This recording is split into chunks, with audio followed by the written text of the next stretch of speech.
Bayangkan Anda berangkat ke Kamboja demi masa depan keluarga, lalu tiba-tiba diselamatkan oleh Densus 88. Tapi bukan sebagai pahlawan, melainkan tersangka teroris. Halo pemirsa Aba News, dan di video kali ini kita akan membongkar kasus suara terakhir dari Rimba, Kamboja. Bagaimana seorang TKI asal Tulungagung tiba-tiba ditangkap di hutan terpencil, diinterogasi paksa, dan dipaksa mengaku skema teroris fiktif. Dari rekaman helm, bukti forensik, hingga petunjuk operasi Ember. Apa yang sebenarnya terjadi di balik operasi ini? Jangan lupa tekan tombol subscribe dan nyalakan notifikasi sekarang juga, supaya kamu tidak ketinggalan rangkaian fakta mengejutkan ini. Dalam satu perjalanan dokumenter berdurasi singkat ini, kita akan menelusuri dakwaan tak berdasar, tekanan psikologis, dan jeritan terakhir korban. Tetap bersama kami. Di akhir video, kita akan menjawab, keadilan mana yang masih tertunda di balik kabut Rimba. Pada pagi buta tanggal 12 Januari 2024 di kawasan hutan lebat Kamboja, pepohonan rimbun dan kabut tipis menyelimuti jalan setapak yang jarang dilalui manusia. Pada hari itu, sekelompok pasukan anti-teror dari Densus 88 tiba tanpa pemberitahuan di lokasi terpencil. Sumber resmi menegaskan bahwa operasi ini bertujuan membebaskan seorang warga negara Indonesia yang diduga terlibat jaringan teror. Korban adalah seorang tenaga kerja Indonesia asal Tulungagung, Jawa Timur. Ia berangkat ke Kamboja 6 bulan sebelumnya dengan visa kerja kebun karet. Keluarga di kampung halaman terakhir menerima kabar via pesan instan 2 minggu lalu. Pesan itu hanya berisi kalimat singkat tentang kesulitan ekonomi dan rasa lelah yang sulit diungkapkan. Ikatan emosional antara TKI dan ibunya menjadi simpul awal cerita. Rekaman panggilan telepon terakhir antara keduanya menampilkan nada suara yang berbeda. Ada keraguan yang tersimpan di balik kata-kata singkat, "Aku baik-baik saja, Bu." Pada dini hari, Densus 88 mengonfirmasi bahwa TKI tersebut ditemukan terikat dalam tenda darurat. Setiap jengkal tubuhnya menunjukkan bekas kekerasan fisik. Sinyal ponsel yang terputus di lokasi terpencil membuat koordinasi pencarian terhambat. Narator menyoroti alat bukti berupa video amatir yang tersebar di grup pesan. Dalam video itu, terlihat seorang pria terlungkup di tanah berlumpur. Wajahnya tidak terlihat jelas, tapi suara napasnya terdengar berat. Tercium aroma bensin dan asap yang menggantung di antara pepohonan. Seorang saksi mata yang kebetulan melintas mengaku melihat pakaian Densus berlumuran tanah. Polisi setempat mengaku tidak dilibatkan langsung dalam operasi tersebut.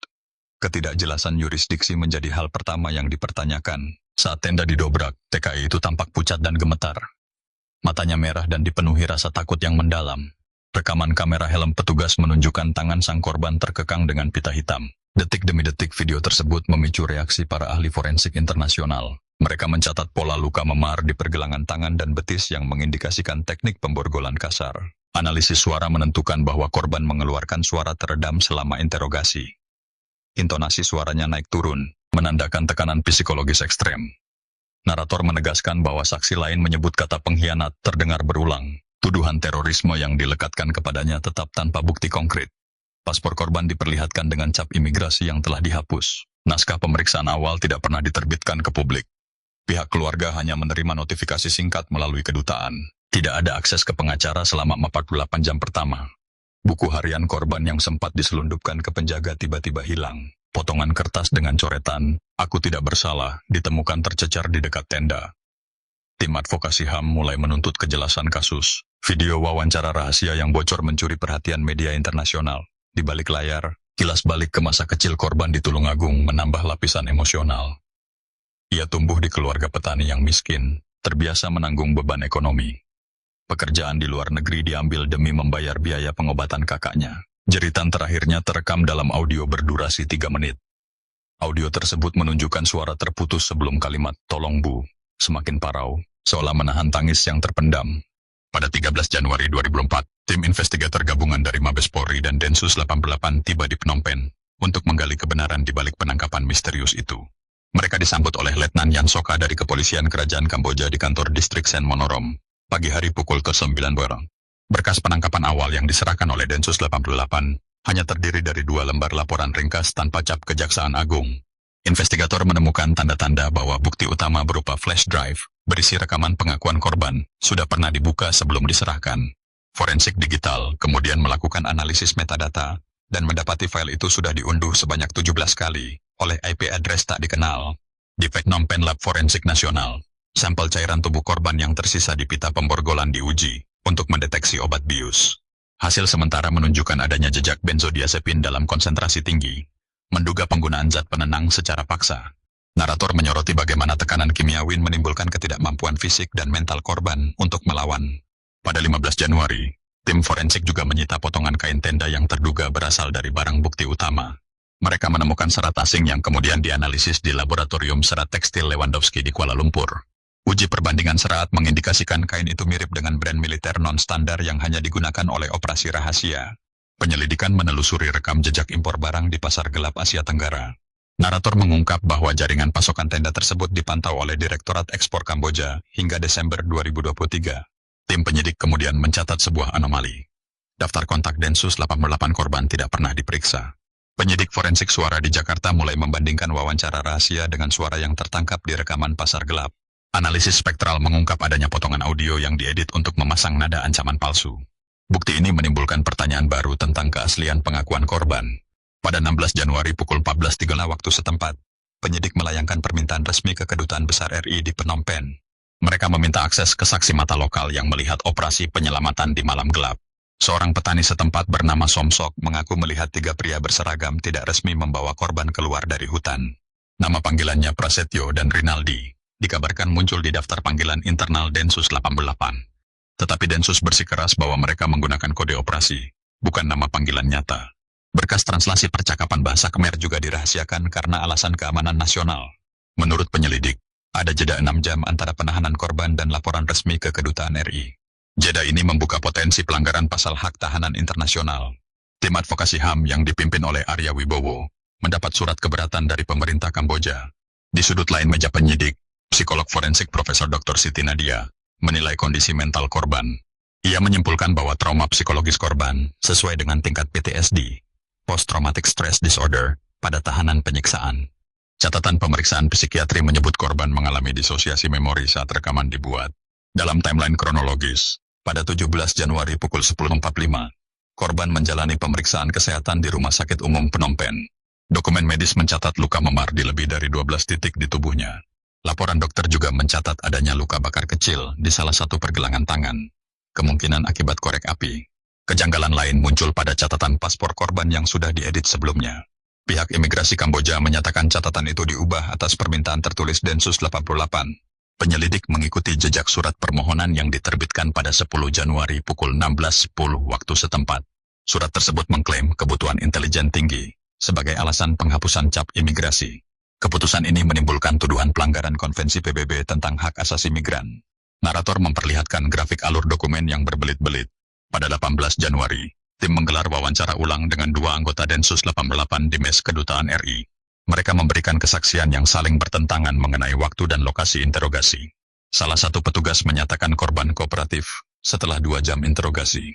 Namun yang lain menegaskan korban terlalu lemah untuk berbicara dalam kondisi sadar. Kontradiksi ini membingungkan penyidik dan memicu kecurigaan adanya cover-up. Narator menekankan bahwa jejak digital dan rekaman sensor helm menjadi satu-satunya bukti tak terbantahkan. Namun Densus 88 menyatakan keberatan atas penggunaan rekaman tersebut di pengadilan. Sementara itu, Interpol diminta masuk untuk memediasi kerjasama internasional. Pada penutupan hari ke-6 penyidikan, tim menemukan log panggilan korban yang mengindikasikan ia sempat menelepon saudara kandungnya pada 9 Januari pukul 23.50. Rekaman itu berakhir dengan suara rintihan dan jeda aneh sebelum sambungan terputus. Pada 21 Januari 2024 pukul 08.00, surat perintah pelepasan sementara. SPPS korban tiba di Phnom Penh. Meski tanpa disertai alasan resmi, nomor tersebut menghubungkan Kolonel Doni ke pangkalan operasi rahasia di Batam. Tim penyidik menemukan bahwa SPPS tersebut ditandatangani oleh Kepala Bidang Operasi Densus 88, Kolonel Doni Pranata. Dalam berkas operasional yang bocor, tertulis istilah Operasi Ember sebagai kode rahasia untuk interogasi eksternal. Narator mencatat bahwa Ember merujuk pada teknik pressure questioning yang dikembangkan sejak 2022.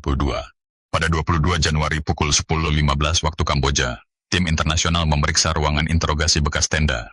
Metrik cahaya di dalam tenda diukur untuk menilai efek lingkungan pada kondisi mental korban. Hasil percobaan menyebutkan intensitas cahaya di bawah 5 lux, menciptakan isolasi sensorik parah. Investigasi selanjutnya memfokus pada rekaman internal Densus 88 yang menampilkan briefing sebelum operasi.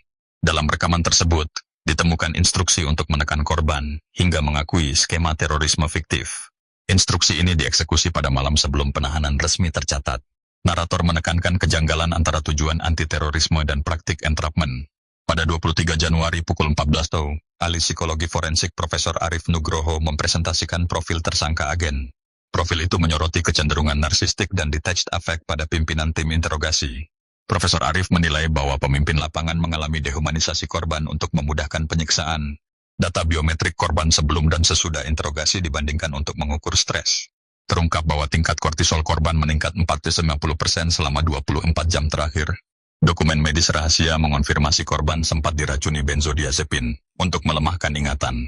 Pada 24 Januari, tim audit internal Densus 88 di Jakarta merilis dokumen internal singkat. Dokumen itu menyatakan bahwa korban dianggap ancaman intelijen, meski tanpa bukti konkret. Tim auditor mencatat ketidaksesuaian antara hasil penyelidikan lokal dan laporan terpusat. Narator menegaskan bahwa pelaporan berjenjang memicu manipulasi fakta.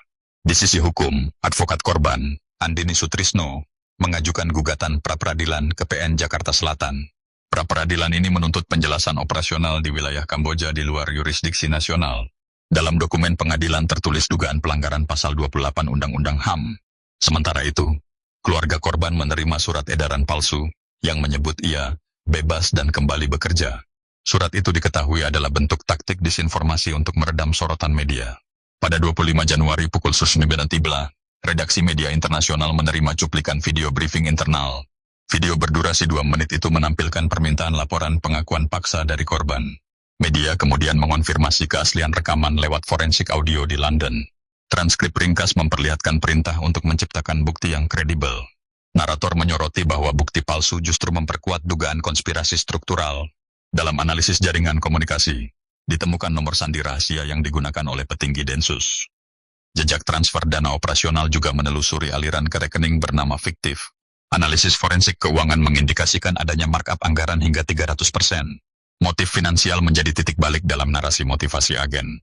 Narator mempertanyakan apakah tujuan utama penahanan korban adalah keuntungan material. Sementara itu, korban menulis catatan harian dalam bentuk sketsa kasar yang selamat dari penyitaan. Sketsa itu memuat gambar jam interogasi yang selalu menunjukkan pukul 02.02. Psikiater korban, Dr. Fadli Hasan, mengonfirmasi pola disosiatif dalam jurnal tersebut. Ia menyebut trauma korban mulai memicu fragmentasi memori berulang. Pada 26 Januari pukul 16.45, penyidik menyita smartphone mantan komandannya, Mayor R. Analisis forensik smartphone menemukan chat yang memerintahkan manipulasi materi sidik. Chat tersebut terhapus otomatis setelah 24 jam, kecuali tersimpan di cloud terproteksi. Narator menguraikan bagaimana teknologi enkripsi memudahkan praktik kebohongan institusional. Tim Interpol menjadwalkan konferensi pers bersama pada 27 Januari pukul 11 WIB di Phnom Penh. Namun pada hari H, Densus 88 membatalkan kehadiran tanpa alasan resmi. Pembatalan itu memantik spekulasi bahwa Densus menyembunyikan informasi kunci. Hingga 28 Januari pagi, tim penyidik berhasil mengamankan email internal berisi daftar nama target operasional. Daftar itu mencantumkan korban sebagai informan wajib sekaligus pion eksperimen. Narator menyimpulkan bahwa korban dijadikan objek uji coba metode interogasi gelap. Pada 2 Februari 2024, Pengadilan Negeri Jakarta Selatan membuka sidang pra-peradilan atas gugatan korban. Majelis hakim yang diketuai oleh Hakim Budi Prasetyo memulai persidangan pukul 09.00. Dalam sidang pra-peradilan tersebut, kuasa hukum korban memaparkan bukti video interogasi yang dipaksa. Mereka juga menghadirkan surat SPPS yang tanda tangannya dianalisis oleh ahli forensik dokumen. Densus 88 sebagai pihak termohon membantah klaim pelanggaran hak asasi dalam nota keberatan. Mereka menyatakan operasi telah sesuai prosedur keamanan nasional. Narator menekankan bahwa klausul keamanan nasional sering menjadi payung legal operasi rahasia. Pada 10 Februari 2024, Majelis Hakim menunda putusan karena memerlukan pendalaman bukti digital. Tim forensik digital kembali dihadirkan untuk menjelaskan keaslian metadata video dan audio. Dalam persidangan tertutup pada 17 Februari, saksi dari Forensik Serat Kuala Lumpur dihubungkan via konferensi video. Saksi itu memaparkan hasil uji serat tenda non-standar yang digunakan pada tenda interogasi. Namun majelis hakim mencatat keterbatasan wewenang mereka terhadap bukti yang diklaim rahasia negara. Pada 25 Februari, Ketua Dewan HAM PBB menerima laporan kasus ini sebagai potensi pelanggaran pasal 7 ICCPR. Departemen Hukum dan HAM Indonesia di Jakarta menerima surat resmi untuk memberikan klarifikasi. Dokumen tersebut memperlihatkan bahwa proses hukum domestik sedang berjalan. Pada 3 Maret 2024, pengadilan memutuskan menerima sebagian gugatan pra-peradilan korban. Hakim mengabulkan pembatalan SPPS yang dikeluarkan Kolonel Doni Pranata. Namun hakim menolak permintaan ganti rugi material, karena badan hakim menilai kesulitan verifikasi nilai finansial. Narator menekankan bahwa pembatalan SPPS hanya memulihkan status hukum korban, bukan penghormatan HAM secara penuh.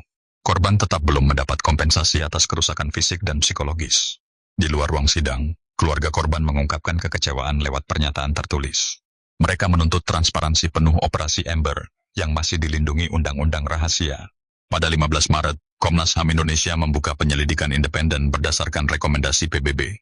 Komnas HAM memanggil Kolonel Doni untuk dimintai keterangan secara resmi. Kolonel Doni menolak hadir dengan alasan tugas lapangan yang bersifat prioritas keamanan. Komnas kemudian menerbitkan rekomendasi pemanggilan paksa yang mengundang kritik militer. Narator mencatat ketidakseimbangan institusional antara Komisi HAM Sipil dan institusi militer. Di saat bersamaan, advokat korban mengajukan gugatan perdata untuk ganti kerugian imaterial. Berkas gugatan perdata ini dilayangkan ke PN Jakarta Selatan pada 20 Maret. Mereka menyertakan pendapat ahli psikologi Profesor Dr. Siti Nadia mengenai dampak PTSD korban. Laporan psikologi ini menggambarkan kecemasan kronis, insomnia, dan depresi berat setelah penahanan. Tim kuasa hukum juga menyertakan kwitansi pengobatan trauma dan rehabilitasi mental. Dalam proses mediasi pada 28 Maret, pihak termohon menolak semua tuntutan ganti rugi. Mereka mengklaim telah mempertanggungjawabkan sesuai kewenangan intelijen.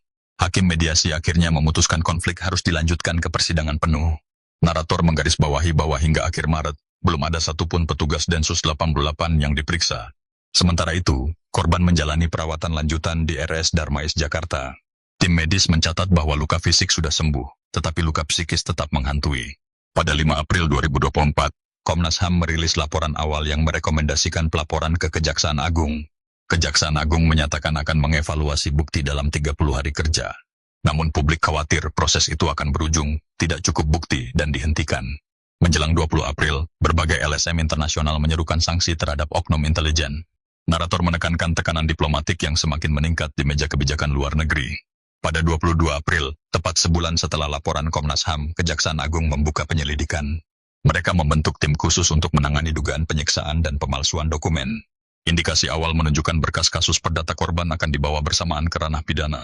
Namun hingga petang hari, belum ada satupun penetapan tersangka resmi diumumkan. Narator menutup episode dengan menegaskan kerentanan individu korban di balik lambannya birokrasi hukum. Proses penegakan hukum masih bergulir di meja peradilan, menyisakan luka yang belum tertutup. Terima kasih sudah mengikuti suara terakhir dari Rimba Kamboja. Kasus ini mengingatkan kita bahwa hak asasi harus dijaga, bahkan di wilayah paling terpencil. Kalau menurutmu operasi rahasia seperti ini perlu diungkap lebih jauh, tulis pendapatmu di komentar. Jangan lupa like dan subscribe untuk cerita True Crime mendalam berikutnya. Klik video di layar untuk menyaksikan jejak operasi Ember, analisis forensik selanjutnya. Sampai jumpa.